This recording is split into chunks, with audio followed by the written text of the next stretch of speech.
오늘 주님이 주신 말씀은 큰 민족을 이루게 하시는 주님의 그 뜻을 우리에게 보여주시고 계십니다. 오늘 말씀 가운데 8절에 보면 아이가 자라매 젖을 떼고 이삭이 젖을 떼는 날에 아브라함이 큰 잔치를 베풀었더라. 이삭이 태어나서 이제 젖을 뗄 만큼 자란 겁니다. 이삭을 통해서 하나님은 우리에게 주님의 뜻을 어떻게 이루어 가시는지, 주님의 뜻을 이루어가는 방법에 대해서 말씀하고 계시죠. 우리는 주님의 뜻을 어떻게 구하고 그 뜻을 어떻게 따라갈 수 있을까요? 우리를 향한 그 뜻을 어떻게 알 수 있겠습니까? 이것이 주님이 우리에게 주시는 도전이죠. 오늘 이삭이 젖을 뗐다고 하는데, 요즘 생각으로 하면 젖을 뗐다고 하면 돌잔치쯤 되겠죠. 돌이 돼서 젖을 뗐다고 볼 수 있을 겁니다. 그런데 우리도 그랬죠. 예전에는 아이들을 젖을 먹일 수 있을 때까지, 이유식이 발달하지 않았기 때문에 젖이 나오는 때까지 먹이는 거죠. 아마 우리 교회 우리 권사님들도 어렸을 때 그런 경험들이 있으셨을 거예요. 어머니가 젖이 나오면 계속 먹이는 거죠. 그래서 보통은 고대시대 아이들이 젖을 뗄 때의 나이는 평균적으로 한 3살 정도 됐다고 합니다. 어머니의 젖이 안 나오면 더 일찍 끊을 수도 있고 더 오래 먹일 수도 있지만 보통 한 서너 살쯤 되면 이제 젖을 떼는 거죠. 아이가 꽤 자란 겁니다. 이삭이 태어나서 이렇게 건강하게 자랐을 때 아브라함이 기뻐서 큰 잔치를 여는 거죠. 우린 여기서 한 가지, 왜 하나님이 이렇게까지 어렵게 이삭을 주셨을까 하는 도전을 받게 되죠. 자식을 주겠다, 아들을 주겠다. 처음에 불러낼 때부터 수많은 세상의 별과 같은 그런 자녀들을 허락하겠다고 주님이 약속하셨죠. 그 약속은 이루어졌습니다. 이삭을 통해서, 또 이스마엘을 통해서 오늘날 30억이 넘는 인구가 아브라함을 믿음의 조상으로 고백하고 있죠. 10억이 넘는 이슬람 아랍 민족이 이스마엘을 자신들의 조상으로, 아브라함을 자신들의 조상이라고 고백합니다. 또 유대 민족과 모든 기독교인들이 아브라함을 믿음의 조상이라고 고백하고 있죠. 주님은 주님의 뜻하신 바를 반드시 이루시는데 그것을 왜 아브라함의 생에 이렇게까지 어렵게 하셨을까 하는 거죠. 그게 너무 어려웠기 때문에 그 과정 가운데 아브라함과 사라는 그것을 나름대로 주관적으로 해석해서, 그래서 그 여종 하가를 데려다가 그 태를 통해 이스마엘을 낳은 겁니다. 이스마엘을 하나님이 주신 자녀로, 모든 기업을 물려줄 자녀로 알고 키웠죠. 얼마나 귀한 아들이었겠습니까? 정성을 다해서 키웠는데, 그런데 사라를 통해서 또다시 자녀가 태어난 거예요. 그 과정 가운데 우리 16장에 보면 사라와 하갈 가운데 갈등이 있고, 여종이었지만 아들을 낳았기 때문에 부인으로 인정을 받았다고 합니다. 당시 풍습에는, 고도의 풍습에는 부인이 둘이 있는 거죠. 그 가정에 평화가 없고 어려움이 있는 겁니다. 하지만 이스마엘을 그래도 사라는 아들처럼 받아들이려고 했을 거고, 아브라함은 크게 내색을 못해도 그 이스마엘이 너무 귀여웠겠죠. 너무 귀한 아들, 잘 키웠는데 이번에 이삭이 태어난 겁니다. 그래서 상황이 아주 어려워진 거죠. 두 아들이, 하나의 기업이, 두 아들이 이 아브라함의 앞에 놓여 있습니다. 9절에 가면 사라가 본즉 이 큰 잔치하는 동안에 아브라함의 아들 애굽 여인 하갈의 아들이 이삭을 놀리는지라. 메타책이라는 말인데, 놀린다라는 말에는 학대하다, 괴롭히다 이런 뜻이 들어있습니다. 더 깊은 뜻 가운데는 성적으로 추행을 하는 그런 뜻이 들어있다고 해요. 그런데 정확히 어떻게 놀렸는지는 모르겠지만 이스마엘이 이삭을 괴롭히고 있는 거죠. 근데 그것을 본 사라가 도저히 안 되겠다, 이렇게는 애를 키울 수가 없구나, 이렇게 결심이 들 만큼 그 상황은 상당히 심각했던 것 같습니다. 그래서 사라는 어떤 결정을 하냐면 10절에 아브라함에게 이르되 이 여종과 그 아들을 내쫓으라. 이 종의 아들은 내 아들 이삭과 함께 기업을 얻지 못하리라, 이렇게 선언을 하게 되죠. 그래서 아브라함의 고민은 더 깊어지는 겁니다. 아브라함의 고민이 깊어져서 11절에 가면 아브라함이 그의 아들로 말미암아 그 일이 매우 근심이 되었더니, 그의 아들이라고 하는 건 이스마엘인데, 이스마엘이 이삭을 괴롭히는 일로 해서 괴로운 거죠. 같이 살려고 하니까 너무 괴롭고, 그렇다고 사라의 말을 들어서 내쫓으려고 하니까 그것도 인간적인 갈등이 있는 거죠. 얼마나 귀한 아들이고 같이 귀여워하면서 자랐겠어요. 눈에 넣어도 아프지 않은 아들. 근데 그 아들을 사라가 미워하는 거죠. 근데 또 사라의 말을 거역하기도 어렵고, 무슨 막장 드라마에 나오는 이야기처럼 사지에 몰린 남편이 괴로워하고 있는 겁니다. 부인의 말을 들어야 되나, 자식을 쫓아내야 되나 괴로워하고 있는 거죠.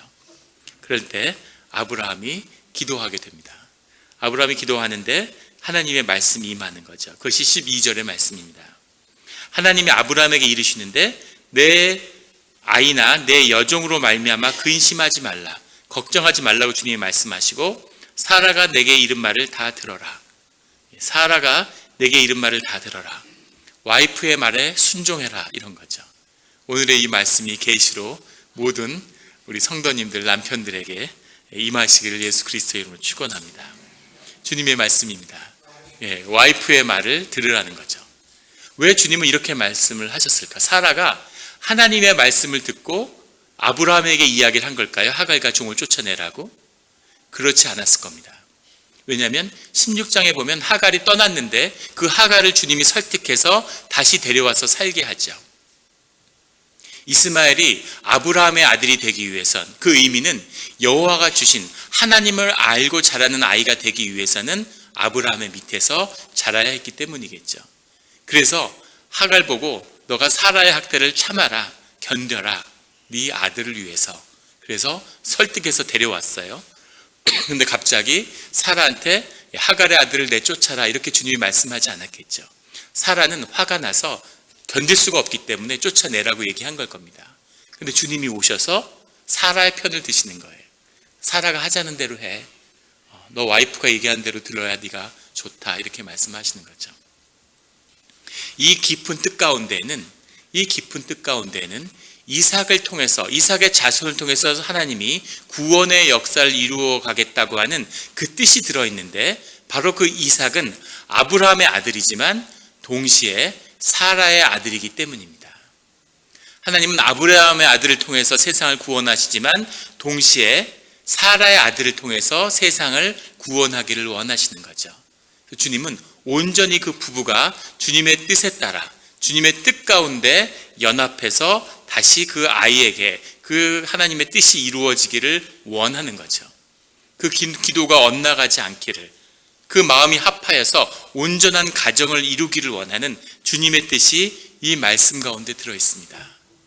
그만큼 부부의 비밀은 깊은 거죠. 태초에 주님이 아담을 지었을 때 아담은 양성구유, 남성성과 여성성을 모두 갖춘 존재였죠. 그것이 하나님의 형상의 비밀입니다. 그런데 그 안에서 여성성을 분리해서 하와를 만들었어요. 그래서 하나님이 그 둘을 합하여 같이 살게 했습니다. 이것이 부부의 비밀이죠. 부부가 깊이 연합해서 삶을 같이 연합하는 것, 심령을 연합하는 것, 그 심혼을 썩는 것, 그것이 하나님을 알아가고 신앙의 깊이를 더해가는 그 영의 문제와 깊이 관련되어 있습니다. 그래서 이삭은 아브라함의 아들이지만 동시에 사라의 아들인 것이죠. 이것이 회복되어야지 주님의 뜻이 이삭을 통해 온전히 이루어질 수 있는 겁니다. 남편이 교회 중직을 맡고 기도하고 많은 사역을 감당하고 아무리 뜨겁게 열심히 해도 그분의 신앙이 어디까지 와 있는지를 말해주는 것은 그 와이프의 얼굴입니다. 우리 부부길에 앉으신 분들은 당신의 신앙이 궁금하시면 한번 와이프의 얼굴을 보세요. 내 신앙의 모습이 어디에 와 있는지를 알 수 있습니다. 제가 영국에서 유학할 때 그 성공회 주교분한테 한번 여쭤본 일이 있습니다. 성공회는 그 감독 시스템이죠. 하이어라키 때 위에서 다 목회자들을 이렇게 임명하고 옮깁니다. 그래서 어떻게 그 방대한 조직에서 목회자들을 무슨 기준으로 평가하느냐고 그렇게 물어봤어요. 그랬더니 그 영국인들한테 그런 신앙의 지혜가 있더라고요. 뭐라고 얘기를 하냐면 그 부부관계를 본다는 거예요. 부부를 불러서 인터뷰를 하고 부부관계가 어떤지를 항상 모니터링 한다는 거죠. 그 부부간의 관계가 신앙의 그 수준이라는 거죠. 신앙이 어디까지 갔느냐가 그 부부관계가 어디까지인가 하는 겁니다. 남편들의 신앙은 와이프의 얼굴에 달려 있어요. 그런데 여성의 경우는 그 반대입니다. 여성의 신앙이 남편의 얼굴에 달려있진 않아요. 남편이 아버지가 무릎 꿇고 열심히 기도하면 그 가정은 반드시 회복됩니다. 자녀들의 삶이 피어나게 되어 있죠. 그런데 남편이 무릎 꿇고 남편이 누워 있는데 아무리 와이프가 열심히 무릎 꿇고 기도해도 그 가정은 회복되지 않습니다. 사자 떼가 사냥을 하는데 사냥은 거의 암사자들이 하죠. 그런데 사자 새끼들에게 사냥을 가리키는 건 숫사자입니다.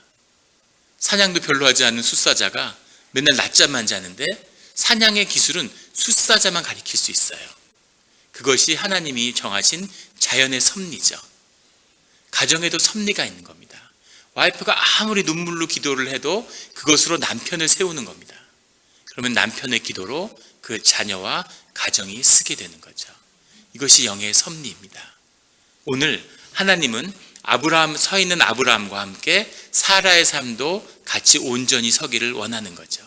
그래서 주님이 사라의 뜻을 그대로 받아서 아브라함에게 전합니다. 이것이 하나님의 뜻이다. 하갈과 이스마엘을 떠나보내라. 이렇게 말씀하고 계시는 거죠.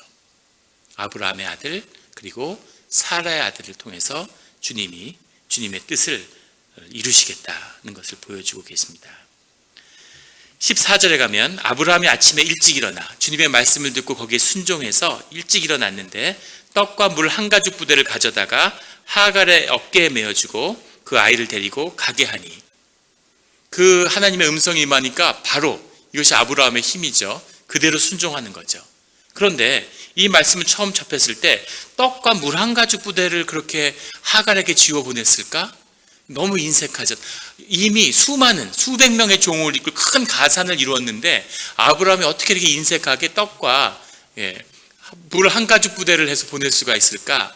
사실은 내용은 그렇지 않고 아마 귀금속과 좋은 것, 그런 작은 귀금속 보석들을 많이 챙겨줬을 겁니다.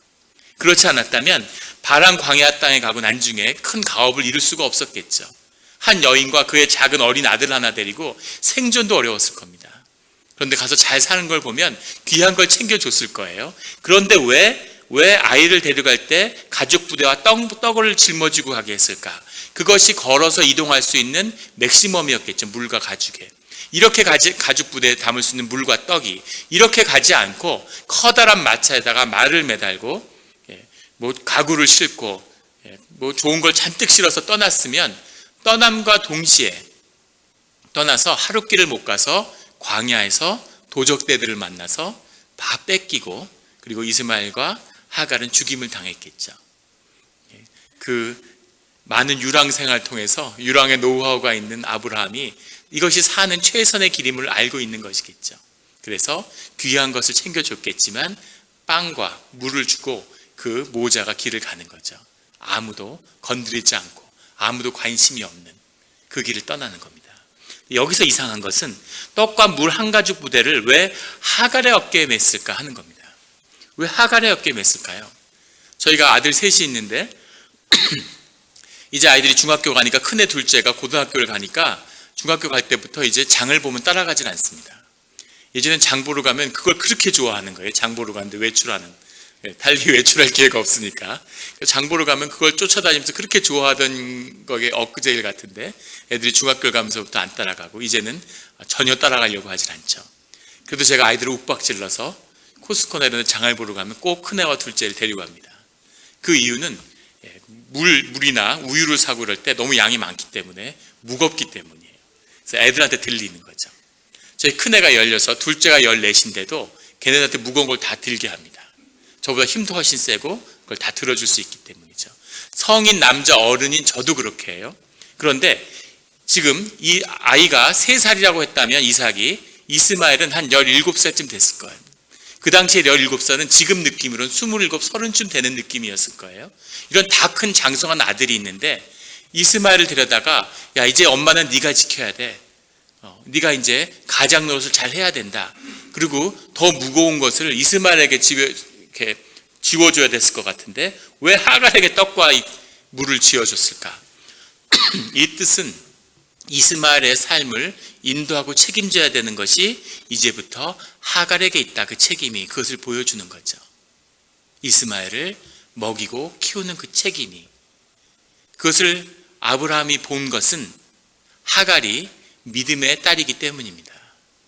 창세기 16장도 봤지만 하갈은 주님의 음성을 듣고 기도하는 여인이에요.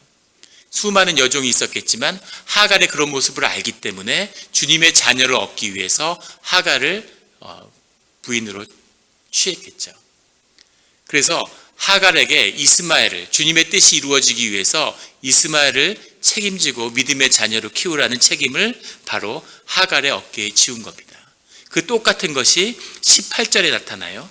이스마엘이 목이 말라 죽어갈 때 그때 하나님이 그 기도의 소리를 듣고 찾아오셨는데 18절에 일어나 아이를 일으켜 내 손으로 붙들라, 그가 큰 민족을 이루게 하리라, 이렇게 말씀하시죠.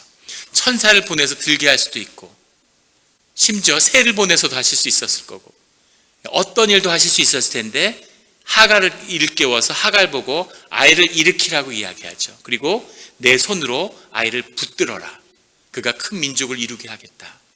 그 책임을, 그 아이가 하나님의 뜻에 따라 이루어가는 그 일을 너의 기도와 너의 손을 통해서 주님이 하시겠다고 말씀하시는 거죠.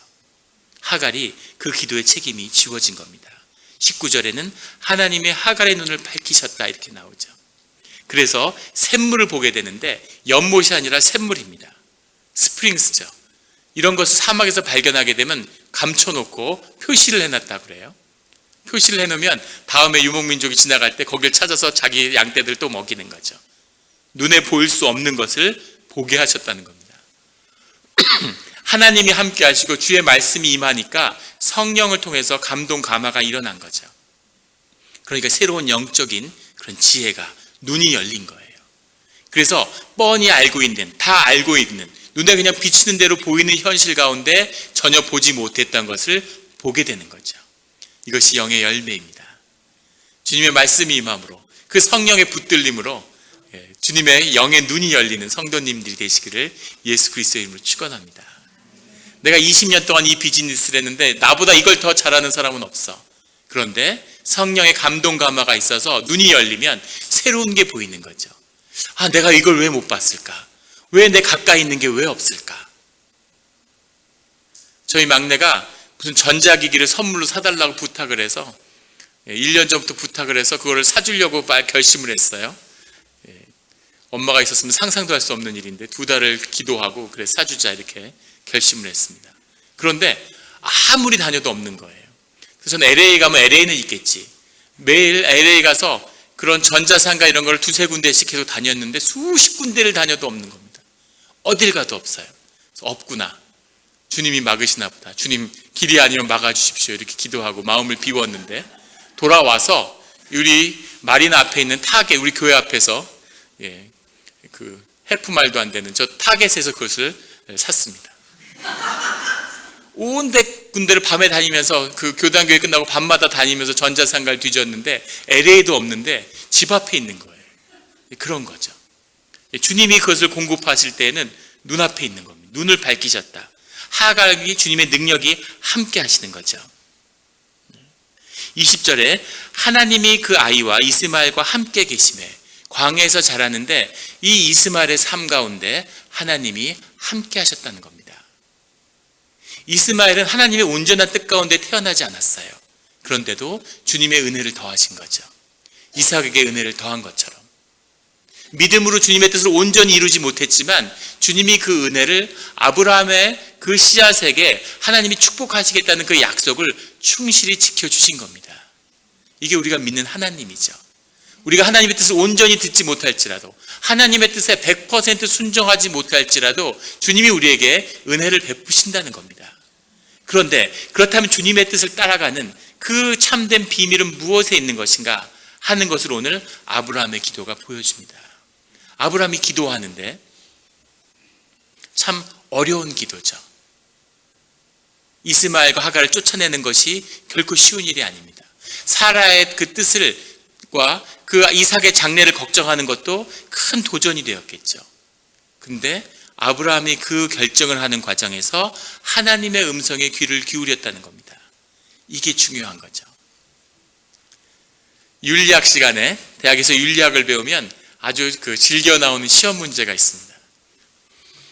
기차가 홈플레이트에 이렇게 들어오는데 한 1000여 명이 탄 기차를 기관사가 몰고 들어오는 겁니다. 그런데 앞에 선로에 보니까 선로가 고장이 나 있는 거예요. 그대로 가면 기차가 전복되는 겁니다. 그래서 선로를 바꾸려고 보니까 옆 선로에는 한 5-6명의 사람들이 공사를 하고 있어요. 글로 들어가면 그 사람들은 다 깔려 죽는 거죠. 자, 어떤 선택을 하겠느냐 하는 겁니다. 더해서 어떤 선택이 정의로운 것이냐, 올바른 선택이냐를 묻고 있습니다. 어떤 선택을 하시겠습니까? 당연히 1000명을 살리려면 5명을 깔아 뭉개야지 공리주의라고 하는 윤리의 입장이죠. 그런데 또 반대파들은 야, 세상에 5명보다 1000명의 생명이 더 귀하다고 누가 정했냐? 또 다른 사람들은 이 선로가 잘못된 거 원래 가기로 한 예정이 있었던 거고 이 사람들은 자기 일들을 하고 있었을 뿐인데 왜 자기 일을 하던 사람들이 목숨을 대가로 치러야 되느냐? 이렇게 비판을 하죠. 어떤 선택을 하시겠습니까? 이 똑같은 선택을 교회 안으로 한번 가져와 보겠습니다. 한 이민교회가 있는데 그 교회가 열심히 공동체를 위해서 한 가족같이 아름다운게 하나님을 섬겨온 거죠. 거기 반주자가 있는데 혼자 돼서 아이 하나 아들 하나를 키운 겁니다.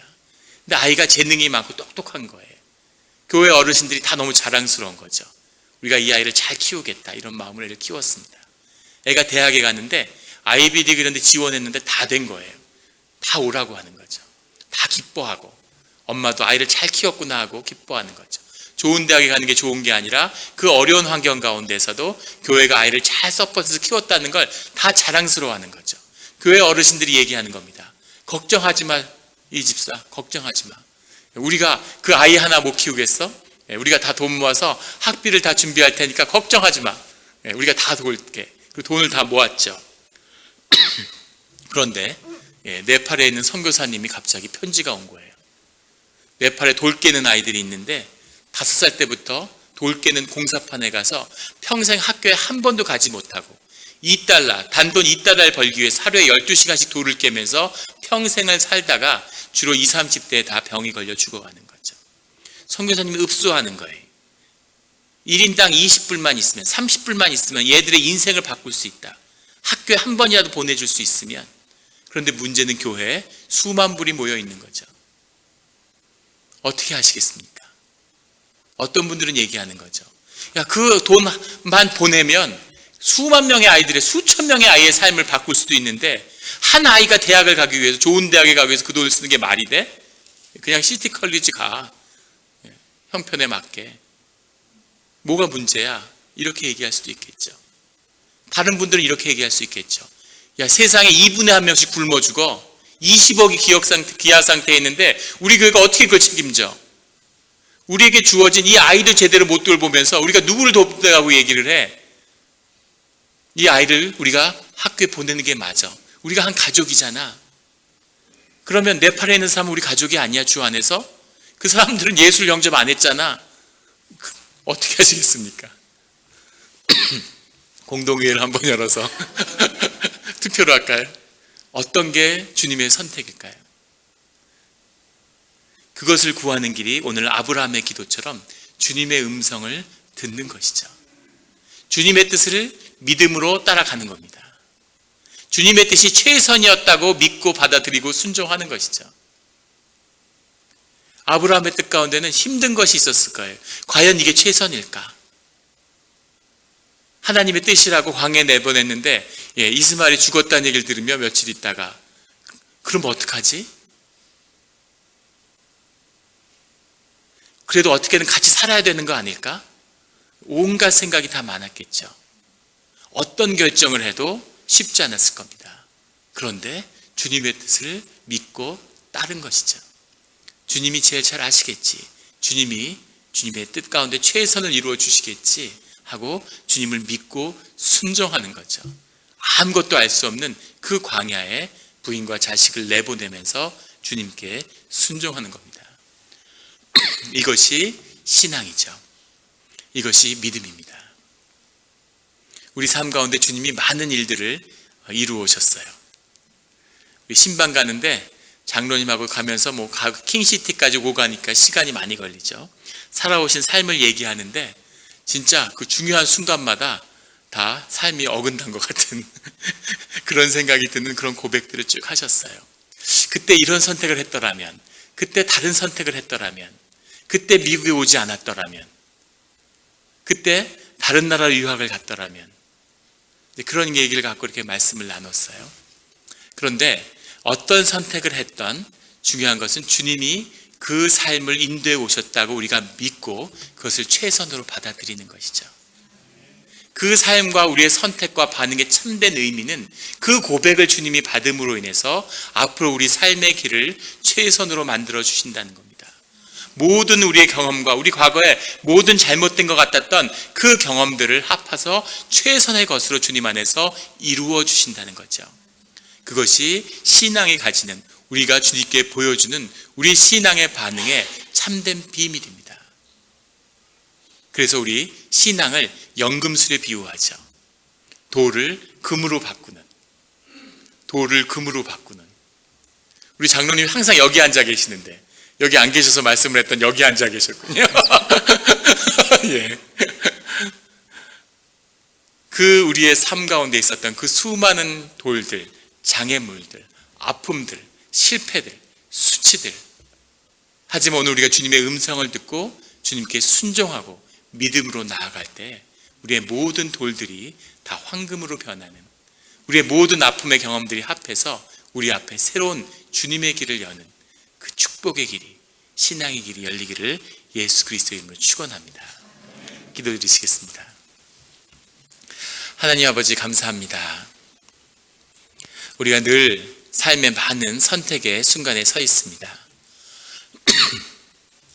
우리가 상황에 떠밀려가기도 하고 또 어떤 선택을 하고서는 늘 평생을 후회하기도 합니다. 또 우리 안에 미련이 있고 정말 우리 삶의 최선의 선택이 무엇이었는지 오늘도 고민하고 있습니다. 주님, 우리가 오늘 주님의 영의 눈을, 영의 귀를 열어서 주님의 음성을 듣게 하여 주시옵소서. 믿음으로 늘 주님을 선택하며 우리의 생각으로는, 우리의 경험으로는 어리석고 바보 같고 합리적이지 않고 있을 수 없는 선택 같지만 주님이 말씀하시니 우리가 믿음으로 순종하고 주님의 길을 따라가게 하여 주시옵소서. 그것이 우리 삶의 최선이며 그것이 우리가 이 땅에 온 이유이며 우리가 가야 할 길임을, 그것만이 우리 인생의 답이며 그것이 우리 인생의 가치고 그것만이 우리 인생을 빛나게 만드는 것임을 주님 우리에게 오늘 말씀하여 주시니 감사합니다. 늘 주님을 선택하며 기도하는, 기도의 문이 열리며 우리의 신앙과 영이 자라는 우리 영락교회 공동체가 되게 하여 주시옵소서. 감사드리며 예수 그리스도의 이름으로 기도드렸습니다. 아멘.